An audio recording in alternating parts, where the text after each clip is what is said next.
नमस्कार दोस्तों। छोटी चर्चाएं ज्योतिष के ऊपर, छोटी चर्चा ज्योतिष के ऊपर। करण पंचांग के महत्वपूर्ण अंग के ऊपर बात चल रही थी। पिछली बार लगभग 6 करण शायद हमने किए थे या 5 किए होंगे। आज बचे हुए करणों के ऊपर बात करके फिर अगले विषय के ऊपर कल से नई चर्चा आरंभ करेंगे। जैसे कि कल की चर्चा में बताया था, करण कार्य करने की पद्धति या शैली को कहा गया है। कैसे मददगार होता है, क्या लाभ देता है, उसके बारे में करण के डिकोड, उसके गहरे छुपे अर्थ, संदर्भ दिए थे आप लोगों को। काफ़ी लोगों के पर्सनल व्यक्तिगत सुझाव भी आए। कोशिश कीजिए उनको YouTube पे डालें तो बाकी लोगों को भी सहायता मिलेगी। आज का करण वणिज। वणिज नामक करण क्या है, जैसा कि इसके नाम से ही प्रतीत हो रहा है। वणिज अर्थात व्यापार करना, व्यापारी। देवी इसकी लक्ष्मी। ऐसे लोग व्यापारिक प्रतिष्ठानों में बहुत ही लाभ कमाते हैं।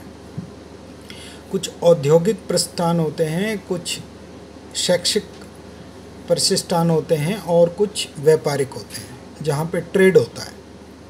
इन लोगों को उसके अंदर बहुत लाभ मिलता है। व्यापार सिखाना, व्यापार करना। व्यापार सिखाने का अर्थ क्या है? जैसे MBA, BBA, ये भी व्यापार के कला कौशल को बताते हैं। मैनेजमेंट ऑफ बिजनेस ट्रेनिंग्स, उस तरीके से। तो व्यापार को सिखाना, व्यापार को करना, व्यापारिक संस्थानों के साथ काम करना बहुत लाभकारी रहता है। देवी लक्ष्मी इसकी देवी हैं, उसकी पूजा करने से बहुत लाभ मिलता है। जिन भी व्यक्तियों के जन्मांक के अंदर, जन्म पत्रिका के अंदर वणिज नामक करण हो, अगर वो थोड़ा सा भी व्यापारिक गतिविधियों से मिल जाए तो जीवन में बहुत लाभ मिलेगा, ऐसा आचार्य मिश्र का कथन है। दूसरा करण इसके बाद विष्टि नामक करण। वैसे तो विष्टि को भद्रा भी बोला जाता है, और अक्सर जो हमारे यहाँ पर्व आता है रक्षाबंधन का, उसमें भद्रा के बारे में बड़ा विचार भी होता है कि इतने समय में भद्रा लगी हुई है, उस समय टीका ना करें, तिलक ना करें। विष्टि नामक करण भद्रा है। भद्रा महाभयंकरणी, ऐसा शास्त्र कहता है। फिर इसमें भयंकर क्या है? भयंकर यह है कि ये जिम्मेदारियों के बोझ से दबा हुआ रहता है। ज़रूरत से ज़्यादा इसके ऊपर जिम्मेदारी रहता है। इसकी आदत भी ऐसी होती है कि दूसरे के कामों को भी अपने जिम्मेदारी पे ले लेता है। मान लीजिए कोई व्यक्ति अगर काम इसके नीचे कर रहा है, इसके अधीनस्थ कर रहा है, तो उसको भी कहेगा कि तुमसे ये काम ठीक से ना हो पाएगा, मैं इसको करके दिखाता हूँ। ऐसे लोगों की ऐसी भी आदत देखी गई है। ज़रूरत से ज़्यादा वजन के नीचे दबा रहना, ये विष्टि नामक करण के बारे में बोला गया है। इसके देवता यमराज है। यमराज का अर्थ समय भी है, काल का पूजन। ऐसे लोग समय का ध्यान रखें, योजनाएं चरणबद्ध तरीके से करें, समय का बहुत विशिष्ट ख्याल रखें। ऐसे स्थान जहाँ पे समय लोग व्यर्थ ना कर पाए, वहाँ पे घड़ी का, वॉल क्लॉक का दान करने से भी लाभ मिलता है। जीवन को योजनाबद्ध तरीके से करें, समय के अनुसार करें, काफ़ी लाभ मिलेगा। यम पूजन करें, और हो सके तो, क्योंकि अंधेरे का भी प्रतीक है, मंदिर के अंदर, देवालय के अंदर, धार्मिक स्थानों के अंदर रोशनी का दान करें, अर्थात बल्ब, लाइट, दीपक, इनसे इनको काफ़ी लाभ मिलता है। फ़र्क सिर्फ ये है कि ज़रूरत से ज़्यादा अपने ऊपर वजन ले लेता है। इसके बाद करण हुआ शकुनी। वैसे तो शकुनी में शकुन छुपा हुआ है, लेकिन ये वो शकुन नहीं है। इस शकुनी का अर्थ है पक्षी। पक्षी का अर्थ हुआ बेचैनी, फड़फड़ाहट। इसके देवता कली बोले हैं। जब ये शकुनी है, फड़फड़ाहट है, तो इनके अचानक से तुनक मिजाजी, चीज़ों को अदलते बदलते रहना, बेचैनी रहना, हवाओं के साथ रुख बदलना, इनकी आदतों में देखा गया है। करना क्या चाहिए लाभ लेने के लिए? जहाँ ऐसा लग रहा है अभी यहाँ लाभ खत्म हो गया है, उस संस्थान को बदल लें, तभी फ़ायदा इनको मिलेगा। बहुत देर तक टिक के अगर कोई काम करेंगे तो लाभ नहीं मिल पाएगा। या तो ऐसा व्यवसाय हो, कार्य हो जहाँ पे ट्रैवलिंग करनी पड़ती हो, नए विचारों को बनाना पड़ता हो, हवाई यात्राएं उसमें शामिल हों, तो बहुत इनको लाभ मिलेगा। वरना थोड़ा दिक्कतें इनको आती हैं। कली नामक देवता की पूजा करें। ऐसे लोगों के लिए एक और भी बहुत विशेष चीज़ें देखी गई है। ये ज्योतिष शास्त्र के बड़े ही मर्मज्ञ देखे भी गए हैं। पूर्व अनुमान लगाने की इनको आदत होती है, ऐसा आचार्य मिश्र का कथन है। मौसम विभाग, शेयर ट्रेडिंग, भविष्य वक्ता बहुत अच्छे हो सकते हैं। क्या पता हमारे जन्मान के अंदर भी हो। आप सब लोग देखें इसका फ़ायदा कैसे मिलता है। इसके बाद आया करण चतुष्पद। चतुष्पद चौपाए से संबंधित है, अर्थात पशु हुआ, और इसके जो देव हैं वो राक्षस हैं।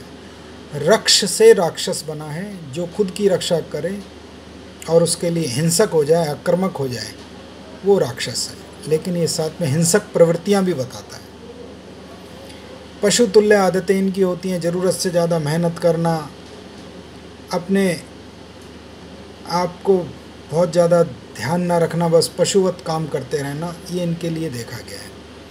अपने व्यवसाय के अंदर अश्व का या नंदेश्वर महाराज का चित्र लगा के रखें, बहुत लाभकारी रहेगा, काफ़ी फ़ायदा मिलता है। इसके बाद करण आए नाग। नाग नामक करण इस रेंगने वाले जंतु हैं, सर्प हैं। इनके अंदर बदला लेने की, फुंकार दिखाने की इनके अंदर आदतें होती हैं। तो ऐसे काम जहाँ पे थोड़ा लोगों को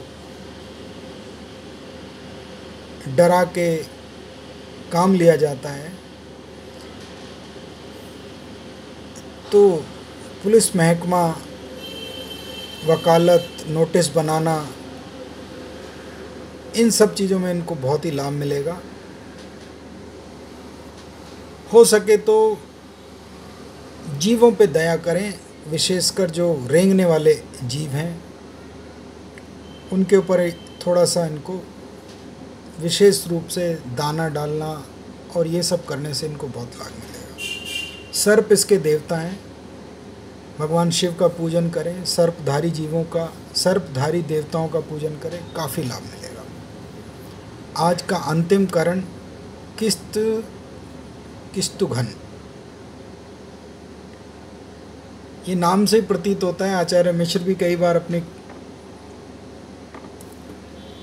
बातों में इस बात का कथन कहते थे कि किसको छोड़ूं और किसको धूनूं। किस्तुघन अर्थात दबंग व्यक्ति होता है, लेकिन वचन तोड़ने वाला भी होता है। वायु इसके प्रतीक हैं, हवा के साथ अपना रुख बदल लेता है। तो बहुत देर तक टिक के काम ना करें और अपना काम थोड़ा थोड़ा बदल के भी करें। कुछ भी ना हो तो कम से कम अपने व्यावसायिक स्थान पे अपने बैठने का स्थान ही बेशक बदलते रहें, तो इसमें काफ़ी लाभ रहेगा। किस्तुघन के देवता वायु देवता हैं, तो वायु सूक्त का पाठ करें। हनुमान जी महाराज का, मारुति नंदन है वो, उनका पाठ करें।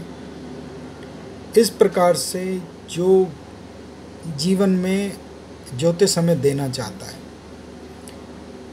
उसका लाभ हम कैसे लें, यही एक ज्योतिष का सबसे सदुपयोगी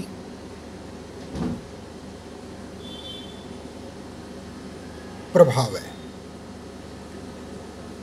सर्दी के मौसम में ठंडे चीज़ें नहीं खाई जाती, गर्म तासीर की चीज़ों का भोजन करना चाहिए, और गर्मी के समय में ठंडी शरीर को रखने वाली चीज़ों का इस्तेमाल करना चाहिए। इसी प्रकार ज्योतिष हमें इंगित कर रहा है कि हमारी सितारों की, नक्षत्रों की, ग्रहों की स्थिति हमें किस तरफ लेके चल रही है और उसका लाभ हम कैसे उठा सकते हैं। बहुत लाभकारी है ये, अद्भुत इसके परिणाम देखने को मिलेंगे आपको। आप चाहें तो व्यक्तिगत रूप से भी अपने अनुभव मेरे YouTube पे साझा कर सकते हैं, और मैं कोशिश ये करता हूँ कि हर YouTube के वीडियो में अपना ईमेल एड्रेस दूँ। आपकी क्वेरीज़, व्यक्तिगत क्वेरीज़ के लिए व्यक्तिगत सलाह की ज़रूरत है, लेकिन सामान्य क्वेरीज़ के लिए जितना हो सकता है हम समय समय पर लोगों को आगाह करते हैं। जीवन में इसका लाभ लीजिए। श्रृंखलाबद्ध ज्योतिष को जितना हम कर सकते हैं उतना करने का उद्देश्य, निर्णय लेके आचार्य के आशीर्वाद से और अपने ब्रह्मलीन गुरु के आशीर्वाद से हम आप लोगों के साथ साझा कर रहे हैं। पसंद आए लाइक कर दीजिएगा, चैनल को सब्सक्राइब कर लीजिएगा, बेल आइकॉन दबा दीजिएगा, जिससे नई जानकारियाँ आप तक मिल सकें।